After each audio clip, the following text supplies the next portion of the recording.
Okay, good morning, Dad. Good morning. Today is Monday, November 3rd, and what do you want to talk about today? There's a lot going on. I never know Yeah, where to well, start. there's an awful lot to talk about. That's right. Um, well, I had just a thought in my head again about what's going on in Palestine. There's just a recent incident, which I think is very revealing, and maybe we can discuss briefly before we move on to the other topics, of which there are many.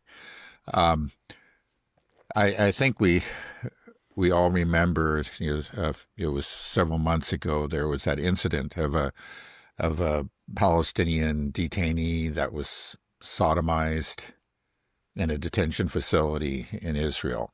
He had been captured. They did these sweeps. They bring in all these people, and they often torture them and um, looking for Hamas members. And then after a while, they release them, or some of them die. This is what's happened.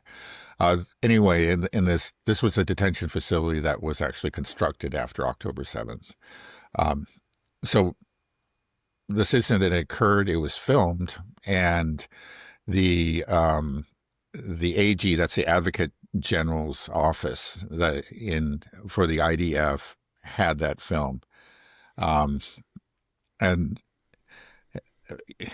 uh, it was a film that was released to the public. Maybe I should go over the incident very briefly just to remind the viewers, that this occurred.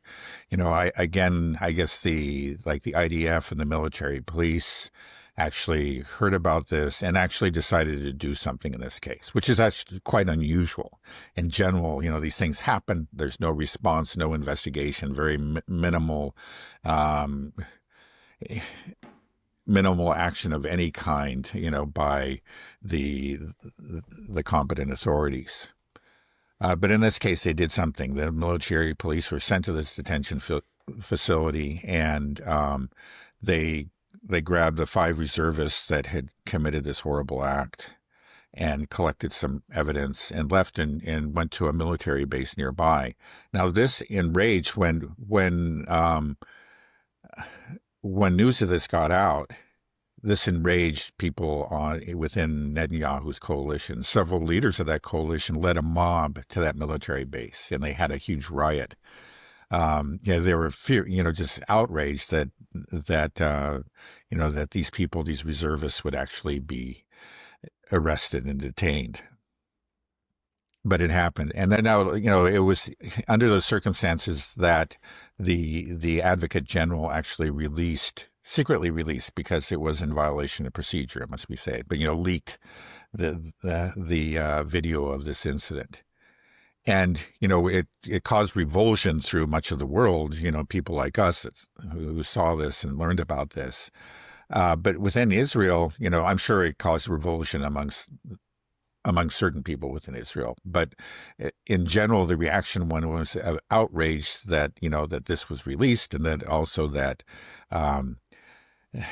these reservists would actually be punished for doing something like this. It seemed like they in general, the reaction was that the victims were not that poor Palestinian who had his rectum torn to shreds and his lungs punctured and, just barely survived the attack. He was not the victim. The reservists were the victim. That was the common Israeli view. Anyway, the Advocate General is a woman, and who again it's like the only thing that she ever did, because there have been many atrocities, like World Central. We know, we've been following this all along. In every case that she has not carried forth an investigation, she has immediately just whitewashed the incident, basically, and prevented any real investigation from going forward. But in this one case, she actually did something. But what she did by releasing this film was actually in violation, again, of procedure within the IDF.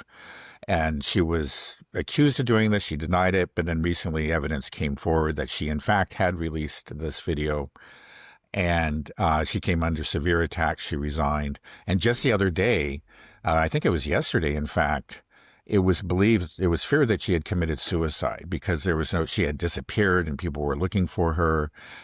It was said that there was a suicide note in her car, but then later it was said that she was found. And we don't know actually what is happening right now. And just today, Netanyahu came out with a statement like that this incident, the release of this video, was like the worst, he called it the worst PR attack on Israel in its history.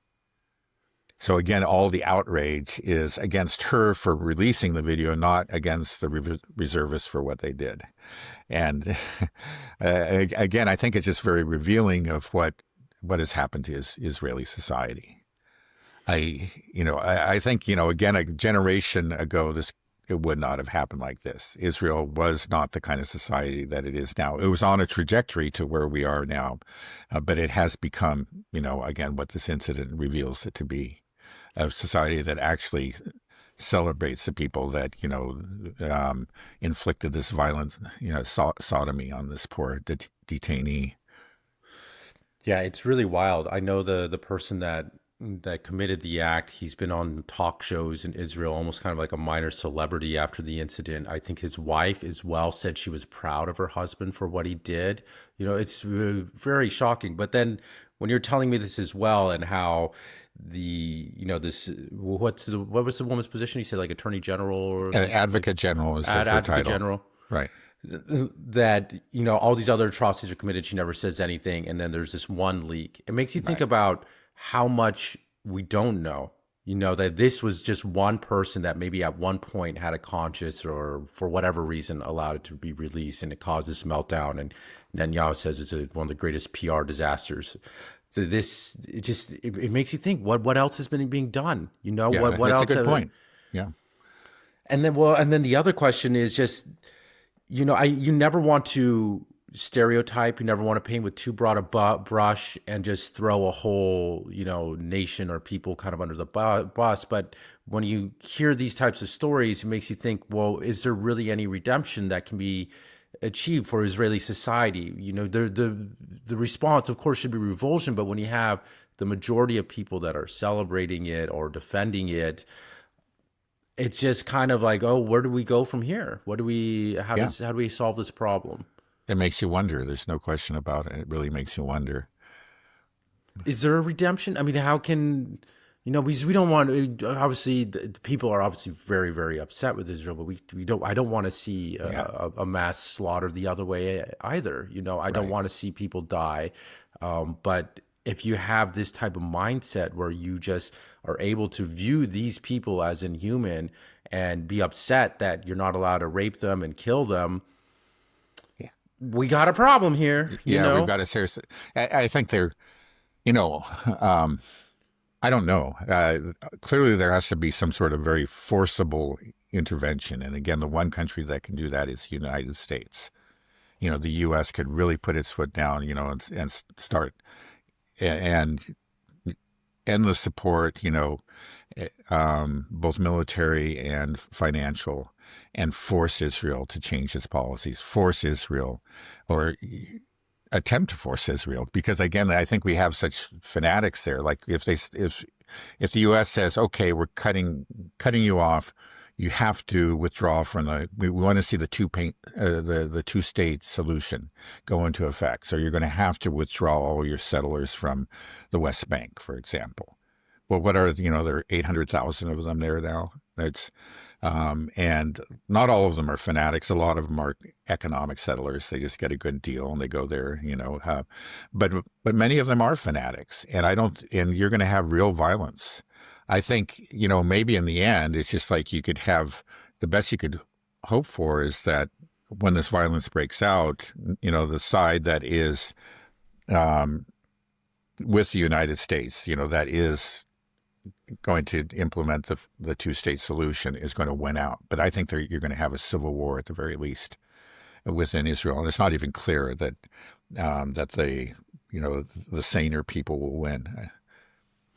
Do you think there's going to be anything coming out of just this particular incident, or the way that Netanyahu has responded to this incident? Is this an important event? Well, the way it's being, Yeah, it is an important event. It's getting a lot of attention within Israel. And the way that, let's say, people on the left within Israel view it is that it's actually part of a broader attack on the judiciary within Israel. That this is something that has been going on. There's been a contest between Israel, between the president or the prime minister, rather, and these other institutions. Primarily this independent judiciary, which Netanyahu sees as a threat. First of all, a personal threat because he is being investigated for corruption, and he does want to gain control of the judiciary for that reason, but also just as an obstacle to his coalition's maximalist plans. The judiciary there in Israel is thoroughly Zionist and always has been Zionist, but it was acted as a brake. It sometimes, occasionally, would actually side with a Palestinian victim. I mean, it was rare, but that could happen, and that all these things, and also, let's say, constrained the office of the prime minister. And I think that's most important in this case. The Netanyahu is working hard to expand his own powers, and he's seeking to have the ability to really act without constraint within Israel. And he seems to be having some success. And I think he's seizing on this one incident as proof that, okay, yeah, there are these enemies of what he'll call the deep state. These are the enemies of mine and of my coalition, and they need to be purged from the judiciary and from other institutions. He's already had success in I think, transforming the IDF. The IDF was a little bit more independent than it, before October 7th than it is now. Well, I know you're not talking to people in Israel and you don't know exactly what's happening there, but you read Haaretz. Do you think that there is a sense of panic growing within Israel about them losing support in the United States, or are they really just consumed by these domestic issues that most of us are unaware of? Because for here in the U.S., we're just fixing, we've been talking about this Zionist collapse of support in the United States. There's a little bit of that, but it's actually surprising how little there is. I think there ought to be more. There is an awareness, of an erosion of the support, not just within the United States, but within Europe. But the main focus is on domestic politics now. There's no question about it, and especially this incident. But they are, in a sense, what's happening in America is domestic politics because they are so reliant on the United States for so many things. Yeah. Oh, yeah. Yeah. Obviously, it's not really a foreign policy issue. It is something that will have an immediate impact on every aspect of Israeli life if the U.S. begins to withdraw, to reduce its support for Israel. No question about it. Now, there is an awareness. There is discussion. I don't think it's very. Are they that confident that it doesn't matter if they hate us right now? We still have the levers of control, so we don't worry about it? It seems to be. I think it's just that this has gone on for so long that there's this sense of inevitability. This is just the way things are. I think even, maybe there's some awareness at the edges and some fear and anxiety, but there is that maybe it's a certain smugness, or it's just sort of a habit of mind that's been built up over the course of many decades. This is just the way things are, and it's hard for them to believe that support could ever significantly diminish. Well, the panic has set in for Zionists here in the United States. I think the Nick Fuentes interview was kind of a watershed moment. We just saw just the reaction from the, Mark Levin, Randy Fine, Lindsey Graham, all your standard people. I do feel like they are aware of it, and that awareness and that fear is going to have to spread back to Israel. And I think it has to. And let me just add, because there was another interview that I just heard about recently. It was actually Candace Owens interviewed Norman Finkelstein. Yeah. And which is interesting. This is actually, again, because, he's very much on the left. But she praised him, as just being a man of honor, and so it's quite remarkable, Yeah, no, I mean, you see all these people that 10 years ago you never thought would be, Glenn Greenwald and Tucker Carlson, best friends, and Candace Owens, and Norman Finkelstein. It's just that everybody's coming together over this issue. And actually, let me show you a video clip. This is with Steve Bannon. I don't know much about Steve Bannon, but I do know that he was pretty pivotal in kind of the MAGA movement in the beginning. I know he was like very involved with Trump's campaign in 2016. So yeah, very much so. He does have I think his opinion matters within MAGA, because he was quite instrumental. At least I believe so. Right. So let me show you this real quick. No. Hang on a second. If Netanyahu and if the Israeli government had dealt straight with us, you wouldn't have had this problem. They're liars. They've been stone cold liars. They gave bad information. So I'm not going to let that go unchallenged. That's just bullshit. Okay. Well, Netanyahu's government has been atrocious, and we should have regime change in Jerusalem, and we should have it immediately. They've lied to the American government. They've lied to the American people consistently. You say Israeli derangement syndrome. It's not Israeli derangement syndrome. I certainly don't have it. What I have is the Greater Israel Project that was never done, and no due diligence was done. The American people never signed off that. The Trump administration never signed off on that. That's a Netanyahu. We need regime change in Jerusalem, and we need it tonight. Yeah. But it's crazy to see that coming from the right, within the MAGA movement. So I just feel like, I know we've talked about this before, I just do feel like the jig is up, that the dam is broken, that you have somebody like Steve Bannon saying we need regime change in Jerusalem. We need it now. That's a pretty heavy statement. Yeah. No. Even just a couple of years ago, you would never have heard these kind of things or seen these kind of interviews take place. I think it is very significant. We're not talking about the fringes, Right. Steve Bannon, Tucker Carlson, right. Candace Owens, Marjorie Taylor Greene, Thomas Massey, all these that are part of the right, so I just think continue. Okay. No, that's right. And then also I am struck by the, I mean, just the fact too, that you have,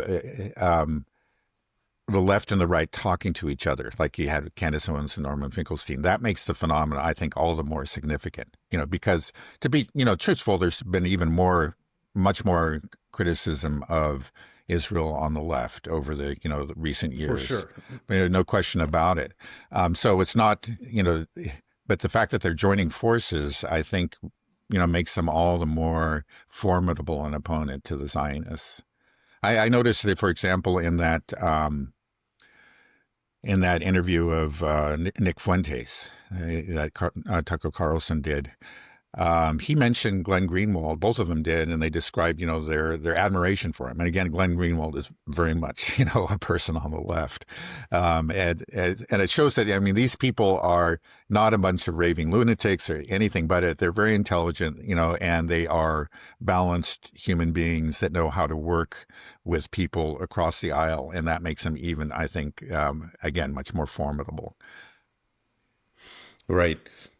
The response, though, from the diehard Zionists within the Republican Party has just been fever pitch. It's just been hysteria. I don't know if you've seen many of these clips where, what was it, Republican Jewish Coalition, some type of event, and they rolled everybody out, from Floyd Mayweather to Lindsey Graham, Randy Fine, all of them, just to talk about this problem, and really as a response to Tucker's interview with Nick Fuentes. I want to play, I have 3 videos here. I don't know if I'll play them all because they're kind of long, but let me just play one. I'll start with Lindsey Graham, and then we can talk a bit about it.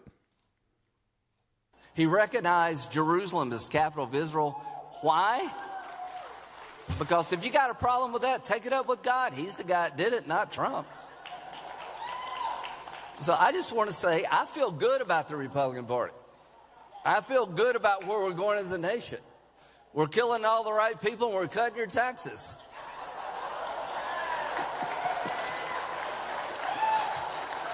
Trump is my favorite president. We've run out of bombs. We didn't run out of bombs in World War II.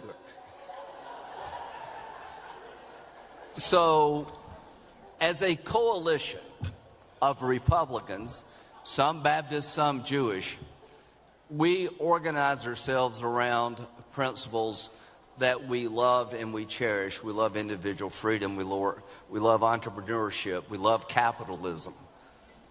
We love Israel. We love the idea of Israel. We love the struggle they've been involved in. We love them, helping them because you're helping yourself.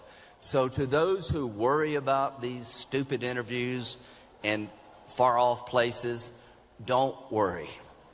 The Republican Party has figured it out when it comes to Israel. We understand that Israel is a friend of America to the bitter end. We understand that God blesses those who bless Israel. And where I come from, I figured that crap out when I was 6 years old. God bless you. Thank you very much. It's pretty revealing. I mean, first off, the reason that this happened is because they're panicking, and these speeches are there to reassure the Zionists. Everything's okay. Don't worry. Right. We all love Israel. Don't worry about people, little chatter on the internet, people waking up about things or accusing us of things. Like, don't ignore that. Everything's fine. But I don't think he did a very good job, because in the same breath, he also said, like, well, we've done so much for us. We ran out of bombs. We're killing all the right people. You guys bombed them so much we ran out. And at the same time, you admitted just the weakness of the United States. And also that you're saying we're killing all the right people. You're saying that all these children in Gaza, these were the right people, that these are the right people that we've killed. It's just, I don't know. It's shocking. It's shocking that a politician could say these types of things. Yeah. And just there's no self-awareness, no repercussions for this type of statement. But he did say that, that the U.S. is weak, that Israel has drained us. We've run out of bombs. It even happened during World War II. Yeah.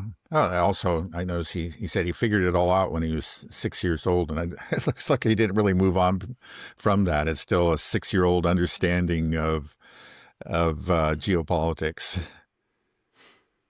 Right. But I mean, what do you take away from this type of reaction when you see Lindsey Graham say things like this? To me, I was encouraged seeing it. I was like, this is a sign that it's all falling apart, and they're trying to do what they can to bring it back together. Right. Well, yeah. I mean, it was empty. It was,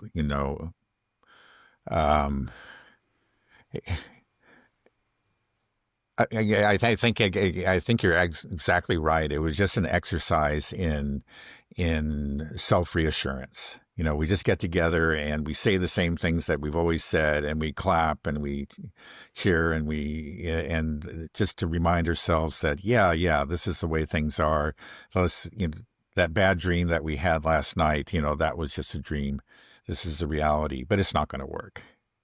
Yeah, again, those were hugely significant, and it shows that, the ground really is shifting under their feet, and they can have, they'll do this for a while, but this is not going to do anything to persuade anybody, who's listened to these interviews to change their mind and reaffirm their support for Israel. It's not going to have that effect.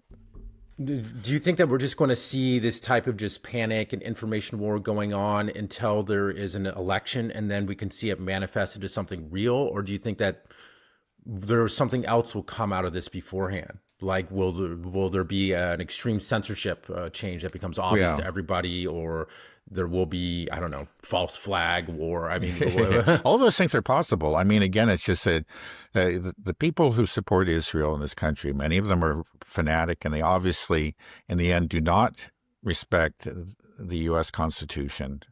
That's the least concern. They really are Israel firsters. And if they think Israel is being threatened by this, there's just, who knows what they'll do. I don't think we should put anything past them. And I think all of those things that you mentioned are possibilities. Let's be honest. I mean, again, they have to tread carefully. They're intelligent people, and they don't want to add fuel to the fire to spur a backlash. But they as the problem grows and their panic grows, there's this increasing likelihood of a very reckless action. And again, anything from a false flag to overt censorship, all those things could happen. I just hope where we've kind of passed the point of no return, that even if they do carry out these things, it'll have the opposite effect. People will know who's behind it. I hope we're there. I hope so too. I think there's reason to believe it. These speeches themselves are an example of that. It's just like anybody that, first of all, even if you didn't watch the interview with Tucker and Nick Fuentes, it's just like, why are you so upset that he just platformed people? The people on the right were always about saying, you can't deplatform people. There's freedom of speech, whatever. And then you see just such a coordinated reaction that's just so hysterical. It's a bad look for the Zionists. Everybody that's looking at it objectively that maybe didn't really understand what's going on, I'm skin in game, saying like, this is not normal, right? Yeah. No, that's right. It's often those kind of reactions that lead people, to the truth. I think there's no question about it. I can say that was true in, my own personal history, that I discovered the anti-war people on the right as a result as a very vicious and coordinated attack on them. Because going back to the Iraq War, there were some, significant voices on the right that stood against this war, against the Iraq War. And, of course, they lost the battle. The war went ahead. But I remember at the time, these denunciations, and they just seemed to me a little bit unhinged. And that forced me to go, or, led me to these people. And I learned a lot from them.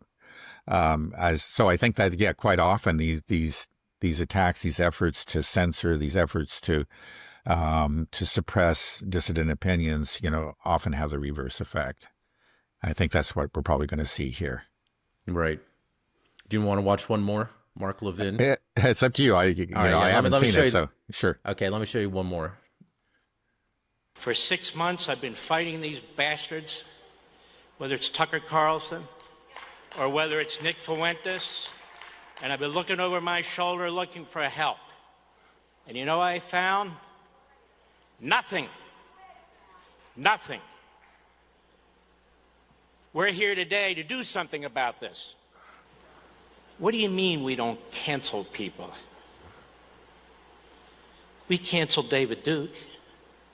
Donald Trump canceled David Duke. We canceled Pat Buchanan. We canceled the John Birch Society. We canceled Joseph Sobran. We canceled pornography on TV. We cancel stuff all the damn time. Hitler admirers, Stalin admirers, Jew haters, American haters, Churchill haters, you're damn right we're going to cancel them and deplatform them. It's called the market system. They don't have a lifetime job like a bureaucrat who we're going to protect. And if they're your friend, there's something wrong with you. No Hitler admirer, Holocaust denier, platformer should be anybody's friend, as a matter of fact. You don't get to wrap your psychotic, mental, unhinged, Nazi, Klan, jihadist bullshit around American patriotism. You don't get to claim you're MAGA and America first when you're lining up with the Marxists and the Islamists and Hamas and the terrorists. The cowards. We're surrounded by cowards who have microphones, who have TV cameras, who have websites, who have columns. Cowards. It's spelled C-A-R-L-S-O-N. It's spelled F-U-E-N-T-E-S. It's spelled O-W-E-N-S. It's spelled B-A-N-N-O-N. It's spelled Marjorie Trader Green. You can figure that out yourself. And they're not alone. How are we going to attack the Mondamis and the Talibs and the Omars and the Sanders and the rest of them when in our own house this poison is spreading. We've got to take care of business. We can fight the enemy on the other side. But the problem is, the more daunting problem, the more complicated problem is when they're in our house. What do you think? Yeah, well, I mean, he's that's a different approach, different from what we saw from our friend from Lindsey Graham from South Carolina. Yeah, he's saying this is dangerous. The poison is spreading, and so on. And, right. He calls them all kinds of names. Mixed messaging here at this conference. Yeah, right. Is this? Yeah, we're in real trouble. One thing that you never hear from any of these people, whether it's Mark Levin or it's Netanyahu, is maybe we should any kind of self-reflection. Like maybe the problem is something that we did. It's just these psychotics. They're the Jew haters. They're the Hitler admirers, et cetera, et cetera. They're just scum. They're just evil people. They're just evil, and they hate us because they're evil. That's basically the message that you get here.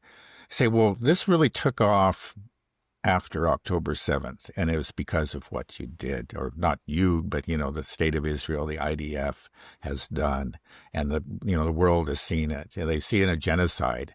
And their conscience has been stricken. People like Marjorie Taylor Greene, they used to be, she used to be a very avid Israel supporter, but it got through to her. There's just too many dead children, Mark. That didn't make her some sort of psychotic. It shows that she was actually a person with a conscience and said, enough is enough. I have to speak out against this. Mm-hmm. Well, it's great to see this. I think there's this huge information war, and the America First movement is winning over the Israel First movement online. And so I'm very happy to see that. I'm happy to see people on both the left and the right coming together over this issue. I just want to see it manifest into some real action, though, where we can see the end of the bloodshed, the end of the genocide, the end of the support, the money, some real reform. And we get excited about these little victories and the sort of just the momentum changing. But when can we see something? Does it have to be, like you said, the midterm? Like, when is Lindsey Graham going to be up for re-election? Like, that guy cannot hold office anymore. If he gets reelected again after everything he's saying here, then I'm losing hope in this country. Like, how can it? Because maybe I'm just in my bubble, and I'm thinking like, man, everybody's woken up, but maybe not. Yeah, no, I think, well, first of all, I think that we should be greatly encouraged by these are real breakthroughs. They were unthinkable not too long ago. But still, we got a long ways to go because the establishment is still there. They're very much in power. They haven't changed anything when it comes to policy and their support for Israel. And, again, these are opinion leaders, which is important. People like Tucker Carlson are very important. That's why Mark Levin is, out there denouncing them, because he realizes that they really are a threat to the Zionist grip on America. Now, but again, we have to go from opinion leaders into the corridors of power. And so, hopefully we will see something, a manifestation, a real change in the upcoming, midterms. Let's hope. And I'm just thinking, just amongst us peasant, normal day people here, there is this battle going on, and I can see who's going to win this war. It is going to. I think it's hugely significant, but to actually for it to pay dividends, on the ground in Palestine, that may take years. I probably will take years, but I just hope fewer years. But this war is taking place also in the halls of power, right? There have to be some people within the halls of power that are like, this is something's wrong, and they sense the movement. Right. And people are and coming we have after seen some of that. For example, at least on the Democratic side, there have recently been, members of Congress that have, for example, returned AIPAC money. That's again, that's quite significant. Again, the numbers are small, but that just didn't happen before. Yeah, but now it's happening. Right. So that does show that maybe, I think that the tide is turning. Right. And I think the messaging is getting to our politicians, the halls of power. I don't know if you saw that, J.D. Vance was at some Turning Point events and received fielded questions. And there are multiple questions saying, why are we supporting Israel? And, even tackling just the concept of Judeo-Christian itself. It's great to see, this is this is what JD Vance is having to tussle with. And he doesn't really have a great response. He kind of just gives your political response and says, Trump is America first. Sometimes our interests align with Israel, sometimes they don't, that kind of response. But they are aware. And I imagine within the halls of power, there has to be some type of battle taking place. Is there? I heard something like, who's it, Joe Kent and Tulsi Gabbard are kind of pushing against Kash Patel, over the investigation of Charlie Kirk, because they're pushing like, we need to see if there is some foreign involvement. And I don't know if there's a little something there, but I really don't know. Yeah, but I just, it does seem like for the most part the halls of power are pretty lockstep. Is there anything that a champion within the system, within the administration, that we can lend support to let people know, like, hey, we are, we do not want to have an Israel first administration policy. We reject Zionism. Who in power in the administration echoes that sentiment at least somewhat? Anybody? Yeah, there's some people that have shown a little bit more sanity and restraint. Again, JD Vance seemed to at least be reluctant about the. I don't trust that man. Yeah, I don't either. That's right. So my answer is no. I don't see anybody. Great. In the past, maybe I had a bit of hope for him, but I don't now. And Tulsi Gabbard is another one. I've stopped hoping for anything from Tulsi Gabbard. Maybe I'm wrong and she'll surprise me. It's just so crazy, wonderful. Right? To think that we have a democracy and the vast majority of Americans do not want to see our money go to Israel, do not like what is happening in Gaza and Palestine. But in our halls of power within the administration, everybody, they're all Zionists. This isn't democracy. They don't represent us at all. There's not they've worked so hard to make sure that none of these people are in here. Even though that Trump, the whole campaign last year, Trump platformed on like no more wars, America first. But at the same time, both Biden and Trump were trying to out Zionist each other. I'm a greater friend of Israel. It's just disgusting. It's just nobody wants that. But that's all. Yeah. But if there is a politician, and we've seen it and we've talked about it before, like with Mamdani, he takes the opposite approach and says, no, I'm going to stay here in New York. This is the city I'm running for. Let's don't talk about Israel. We don't need, Israel's not part of America. And now look at where he's catapulted himself. We know that there's fertile ground for this type of politician. I think so. I certainly hope so. It just seems like a political entrepreneur, a political entrepreneur is somebody who is looking for opportunities that have been neglected by other, politicians, conventional politicians. And I think that there is a great deal of opportunity, especially in certain districts, to go where nobody went before and to catapult your campaign. And I hope we're going to see that. I think we will. And it's a question of how many. Let's hope that it's more than a handful. It's a significant number. That's something to look, to follow closely in the upcoming elections. Mm-hmm. Okay, well, I know, you just wanted to fill us in on what was happening in Palestine and go to other topics, but it's gone a little bit further than we thought. So what else would you like to touch on? Some Venezuela, Ukraine? Yeah, I guess Ukraine. Venezuela just seems like we're on the verge of an attack, but we seem to be right there on the verge of an attack for a couple of weeks now. So let's just go to Ukraine. I guess, actually, I'd first like to comment on the nuclear testing controversy. Again, we discussed these two new nuclear-powered weapons that Russia has introduced, the Berezovsky and the Poseidon, remarkable weapons representing a real technological breakthrough. And it seems to have gone through to Trump, but I don't think he really understands.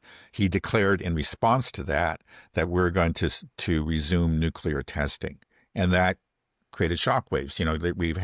That would be a real pose a real threat to the non-proliferation treaty. There has been an understanding since, I believe it's, the 90s, no nuclear tests. That's something that's held for more than 2 decades. There's only been one country that has violated that, and that is North Korea. They did conduct nuclear tests in the course of developing nuclear weapons in North Korea. But the Russians have kept to it, the Americans and all the other nuclear powers have. Now, I think actually what it comes down to, if you really listen to Trump, and I've listened to several, or read several of his statements, and also watched some interviews of his, that he doesn't know what he's doing. He doesn't really understand what's going on and what a nuclear test means. He thinks that the Russians, this is what I think is going on.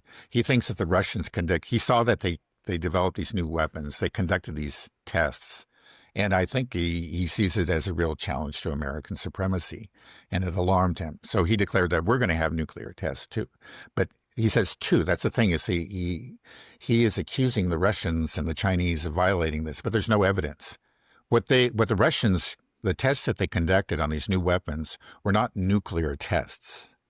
They were tests of the delivery systems, of the vehicle that could carry a nuclear weapon. But it was not what you call a nuclear test. No nuclear device was exploded. And I don't think he understands that. And so that we have this great confusion. He's saying that we're going to do this. I regret this, but we're going to go ahead and conduct nuclear tests. But then when you ask anybody else in the White House, they said no, not really. We're not having any plans of doing that anytime soon.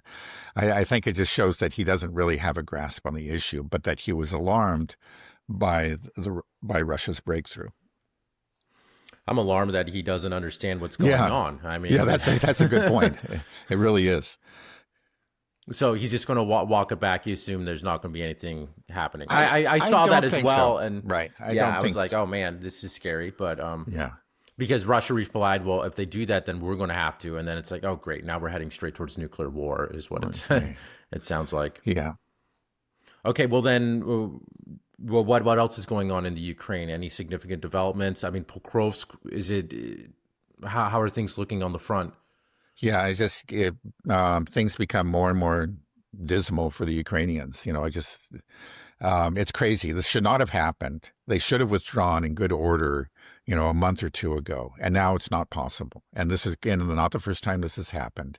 It happened in Ugledar, a little bit over a year ago.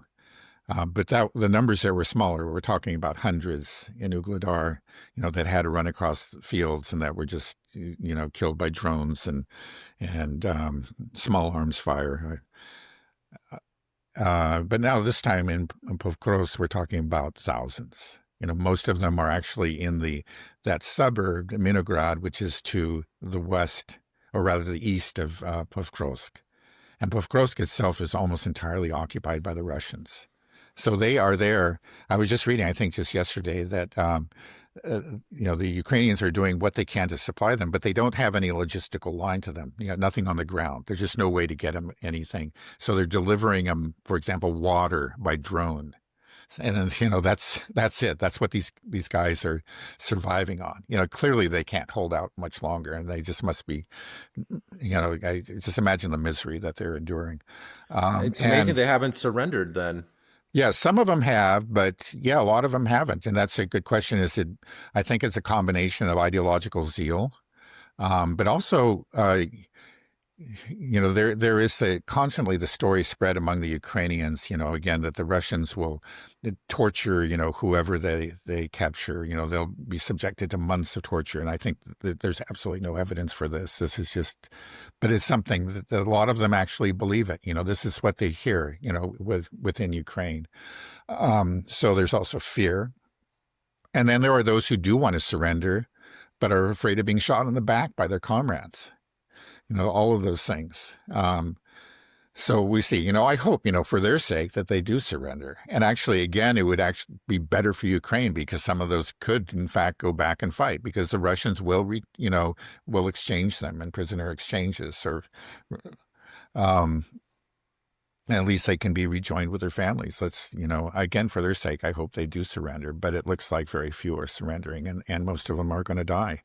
They're going to die, be killed by a fab bomb there in Minograd, or to die trying to run across the field at night in that increasingly narrow belt of territory that it's not under Ukrainian control, but there is what we call a gray zone, a no man's land. Only about a kilometer wide at its narrowest point, and again in open fields. There's just your chance of getting through that. Again, like you saw what happened. I think most of us did. What happened to that crew of the helicopter? When they landed, they were just immediately killed because they landed in that zone. It's essentially a kill zone, and it's through the kill zone that these poor soldiers will have to flee. Now this is going on. That's the reality, and it's a reality that's recognized by actually most of the Ukrainians, or a lot of the Ukrainian Telegram channels. It's not just the Russians that are saying this. There are many Ukrainians are saying, and many of them are very, very angry about it. But Zelensky and his people insist that there's no problem. The situation's under control. I mean, this just seems like a very, very bad PR move. And again, it was just foolish from every point, from a humanitarian point, but also a military point of view, to leave those soldiers in Minograd. It served absolutely no purpose, and they are going to be sacrificed just to the stupidity and vanity of Zelensky. We've talked before about the potential of Zelensky being either thrown under the bus from his Western backers or just becoming too unpopular within the country. There was a political article out recently, I forget the headline of it, but it was very critical of Zelensky and saying there's a dark side to his regime. Do you think that this is a signal that when Pokros falls and there's this disaster on the hand, the way that the West will handle it's like, oh, we would have won, NATO's super strong and powerful, but Zelensky just is a bad leader, so we got to get rid of him, and then we'll put in Zelensky or something. Yeah, I don't think it signifies anything, and the reason I say that is that these kind of articles appear periodically, and they've been appearing for the last 2 or 3 years, and every once in a while. I think there clearly are people, within the, let's say, military and foreign policy establishments of the West who do not like Zelensky and want to see him go. And that may be what's responsible for these periodic articles. But you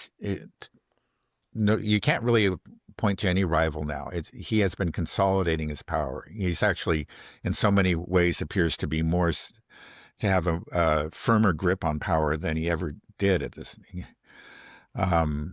So I don't see him falling anytime soon. Now, it's true, that there is clearly frustration and real anger within the military.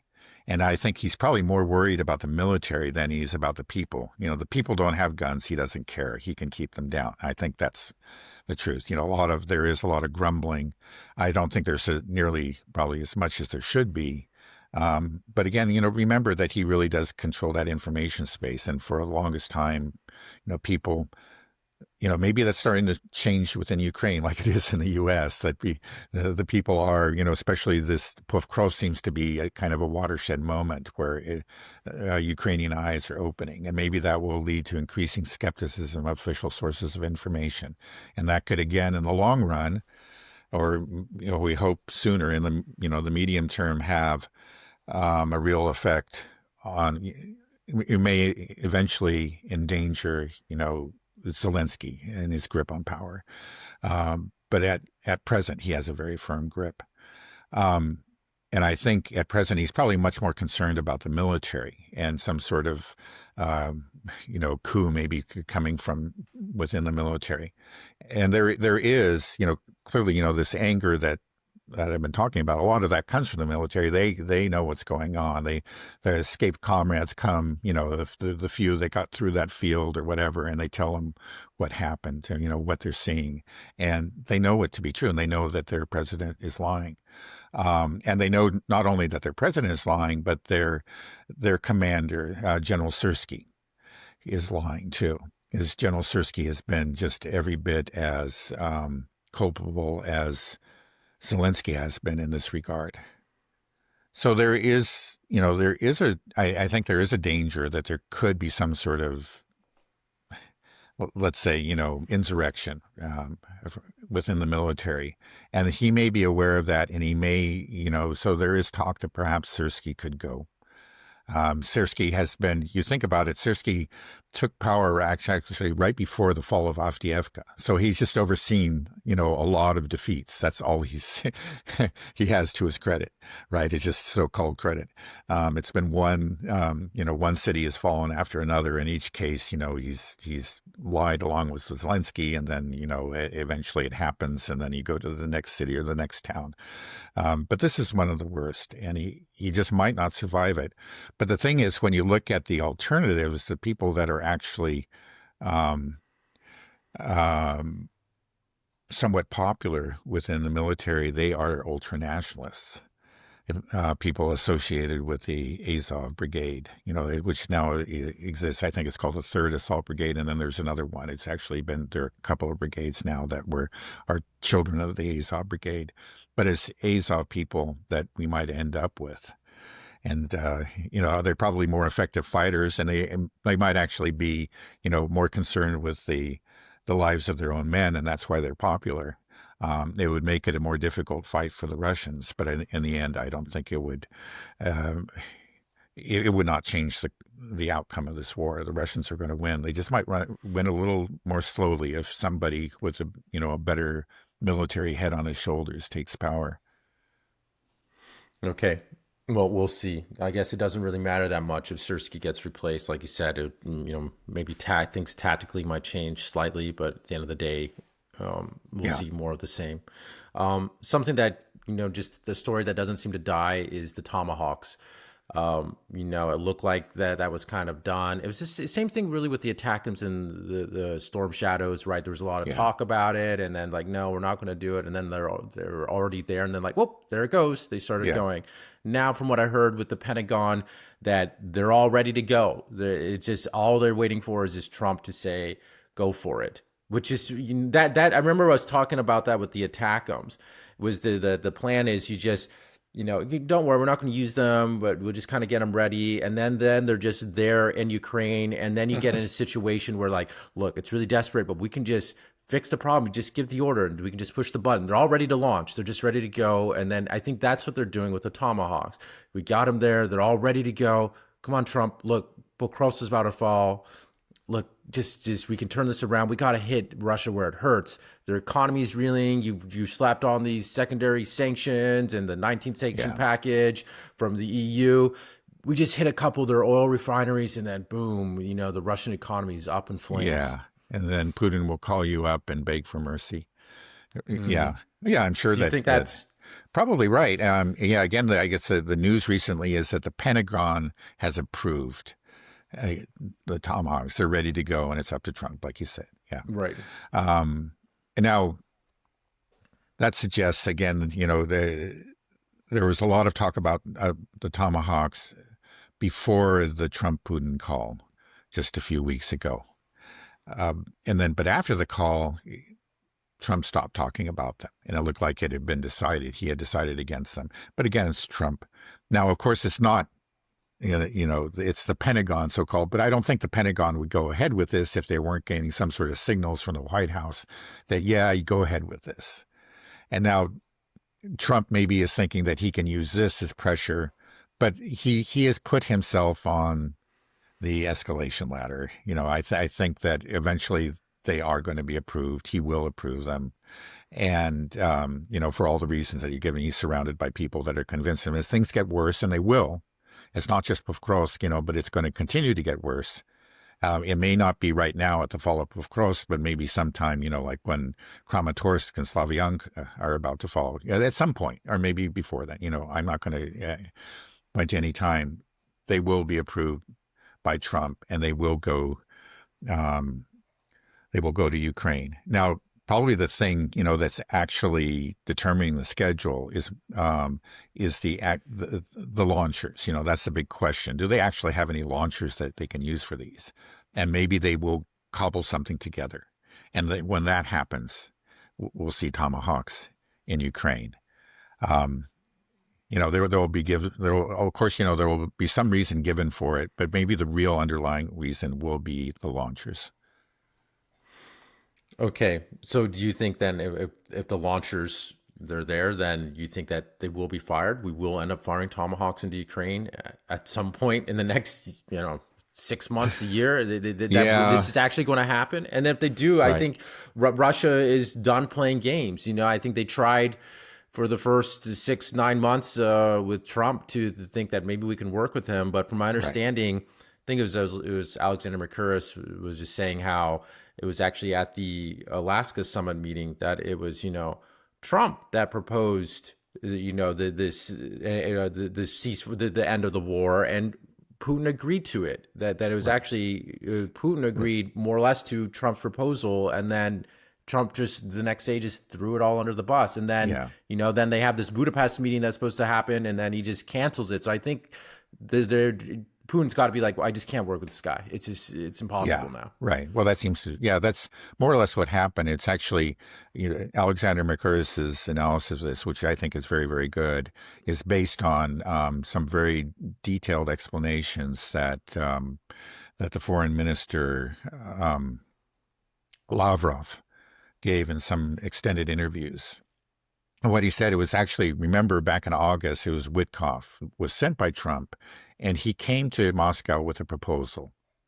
And the Russians actually said, yeah, I think we can work with this. Now, he doesn't describe what it is, but from a number of leaks, and we've discussed this, it looks like it was, okay, the Ukrainians withdraw from all of the Donbass, and then we agree to at least a temporary ceasefire for Kherson and Zaporozhye.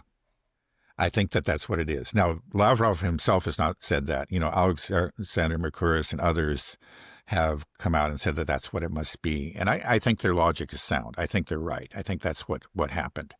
And so in Alaska, it was, okay, Putin went there to actually to actually confirm again that the Russians had accepted the deal and we have a peace agreement, right? And it was presented. This is again what Lavrov says. It was presented to Trump and with Witkoff present. And Witkoff said, yes, that's, we're all there. And then when it was all over and Trump, instead of shaking hands and said, we got a deal, it's like, I'll go back and talk to the other guys about it, the Europeans and whatever. And then he said, then I'll get back to you. And he never got back to Putin. And that's, that I think plus the Tomahawks is what motivated Putin's call just a few weeks ago to Trump. It's just like, okay, what? We've been waiting for you to get, we had a deal, right? This was the deal that you offered, and now you just run away. And then we got to talk about going to Budapest, because that was Trump's response. But clearly he was not ready. He had been basically persuaded, I think, by the people around him to renege on the deal. And so that's where, and the Russians are furious. That's right. And again, we had those very, very mild statements from Trump before the phone call and before the cancellation of the Budapest meeting. But after the cancellation of the Budapest meeting, not Trump, but rather Putin has clearly changed his attitude and is actually expressed in his own way, very subtly, some real anger and frustration, and has redrawn the red line regarding the Tomahawks, saying that there are going to be very serious consequences to that. And then he said overwhelming, and then Peskov said staggering. So they are, they have kind of redrawn the deterrence line. They let it go fuzzy for a while because they had real hopes that Trump would be different. And he was, you have to admit, in the first few months, things were different. And they hoped that they could build on that, but they've given up. So now we're back to where we were with Biden. And now, instead of just of ATACMS, we're talking about Tomahawks, which have a much, longer range. Just knowing Putin, he will retaliate. I think he would probably be careful, try to, go slowly up the escalation ladder, which might be a mistake. But, again, we understand the argument over this, that he would maybe use Oreshniks within Ukraine on maybe a government leadership target or something like that before he would actually go so far as to strike a NATO target. Now, he would be justified in doing this because this is clearly a NATO attack on, or you can say at least an American attack on Russia. That's what it would happen if the Tomahawk went in. Now, I think the severity of the retaliation will depend to some extent, maybe to a very great extent, on what kind of damage these Tomahawks do. Hopefully, they'll do very little damage. Again, they are subsonic. They're large. Maybe the Russians have been studying them for a long time. Even maybe they won't have any problem shooting it down. But there's always something that's going to get through. And if it gets through and like it hits a target right there in Moscow, close to the Kremlin or the Kremlin itself or something, then the pressure, I think to retaliate in a very severe way is going to be overwhelming. And let's just hope that that's not what happens. Yeah, it just I don't know the plan that the West has for this war. It's just the salami slicing escalation we talk about, but every time we do it, NATO gets weaker, and then Russia just gets stronger. They learn how to neutralize these weapons. They ramp up their MIC more. We just kind of draw down stockpiles and aren't ramping up our MIC. Yeah. Do you think this will eventually get to the point where we're in an actual war? I mean, it's getting... Yeah, I don't think so, but there is a real risk, and I think. Do you not think so? Because America we're just so weak. Yeah, I think that's probably it. Maybe at the beginning, the idea was we were going to destroy Russia. That was really it. We're economically, militarily, we're going to defeat them. We're going to carry out regime change. Maybe the more extreme version, we're going to break up Russia. All those things were on the table, and that's what they're hoping for. And now they have to understand, to a great extent that, okay, Russia really is very formidable. And again, I think that like the introduction of these new weapons, the Poseidon and the Berezovsky, that has to have gotten through to some extent. I don't think they're totally insane. And it's just like, yeah, they really can't get themselves to admit defeat, but I think that they really want to go there, to a direct war with Russia. So they're just going to go right up to the edge, and that's a very dangerous game because we could go over the edge, right? Well, what do you get from going right up to the edge? All you're doing is just making your fall even more horrific. That's a good thing. Right? That's the problem with just not admitting reality. It's just look where we are. At the beginning there was an awareness. Okay, this is very dangerous. Ukraine. This could eventually. Even like Biden initially was reluctant to send tanks, and now we're talking about Tomahawks. And,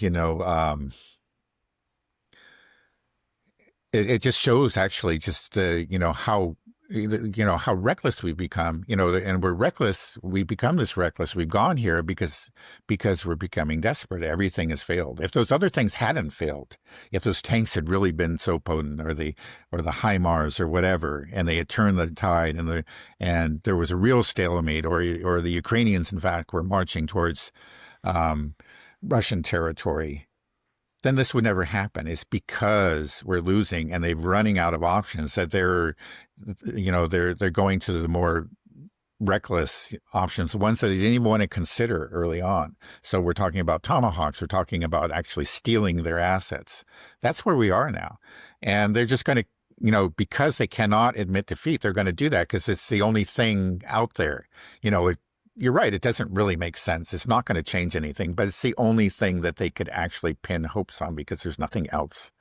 And now, the last option, which is which you could call the real nuclear option, without in a figurative sense, is direct NATO intervention backed by the U.S.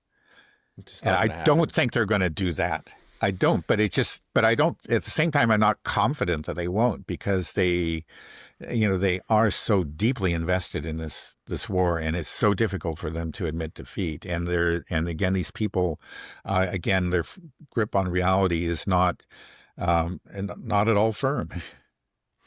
It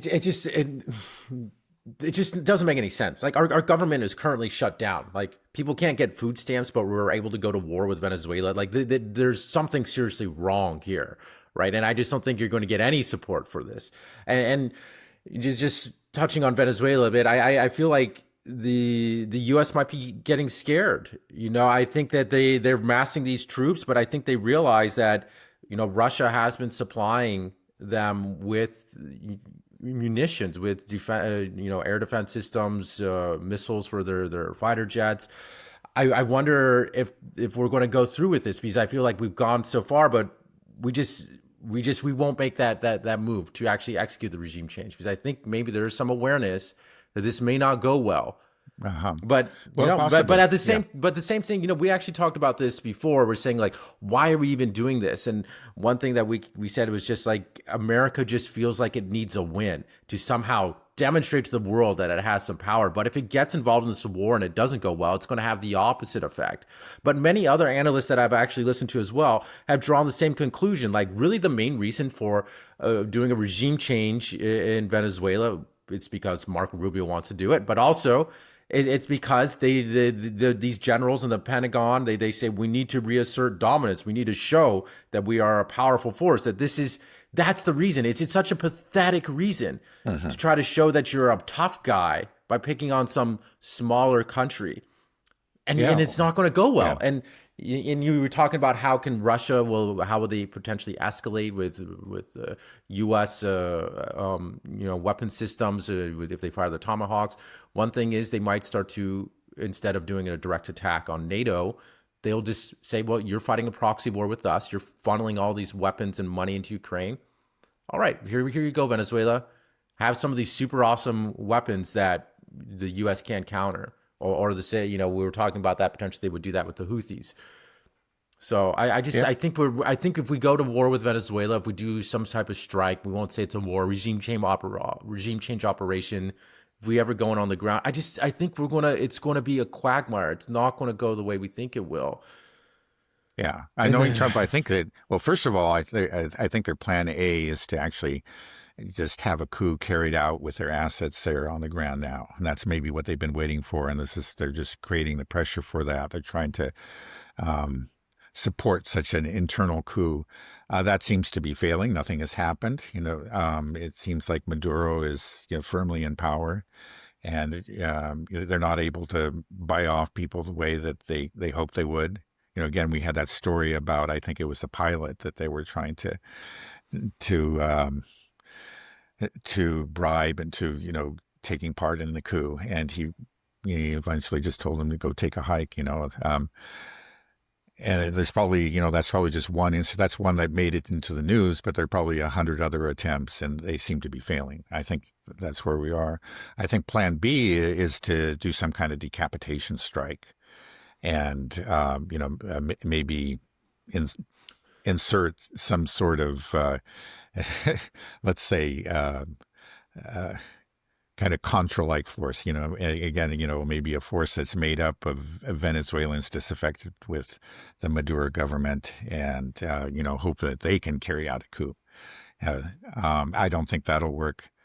But I think that Trump, just knowing Trump, again, is observing him in both his first term and second term, he's not allergic to doing decapitation strikes. Soleimani in the first term, and then we had the strikes on the Iranian facilities. So that was not a decapitation strike, but an air raid. He's not really, he's willing to do those kind of things, but he likes those, those quick in and out, and then announce great, your glorious success, and then move on. That's what he's going to try to do, but I don't know that he can. Yeah, because he might act.